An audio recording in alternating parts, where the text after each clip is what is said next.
Yes, bana, mambo vipi hapo ndugu yangu mwanafamilia wa Story Mob?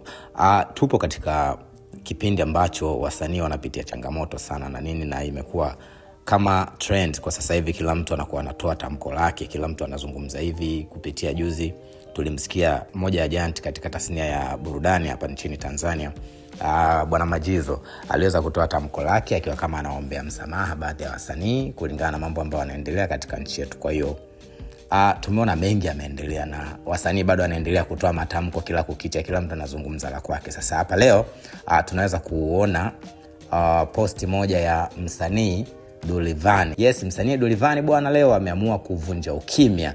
Yes, ameamua kuvunja ukimya wake kwa safari hii. Hakubakiza chochote kile kupitia kauli yake ya hivi karibuni. Dullyvanny amemchana Harmonize wazi kwa kupitia kitendo chake cha kumkataa Diamond Platnumz. Yes, kwa mujibu wa Dullyvanny bwana, yeye anasema Harmonize amesahau kabisa safari aliyopitia na nani aliyemfungulia milango ya muziki wake.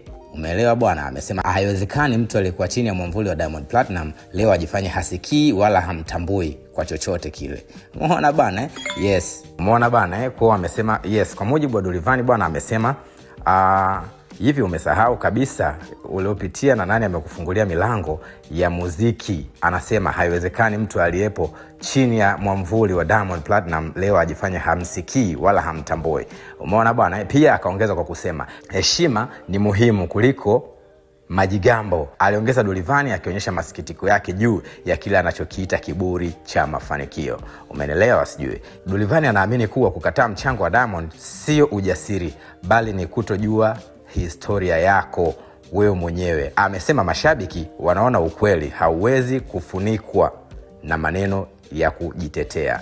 Umeelewa bwana? Kwa hapo anasema kwamba mashabiki wanaona ukweli, hauwezi kufunikwa na maneno kwa kujitetea wewe kama wewe. Umeelewa bwana? Kauli hiyo imezua mjadala mkubwa sana huko mitandaoni, na baadhi wakimuunga mkono Dullyvanny na wengine wakimlinda Harmonize. Umeelewa sijui hapo?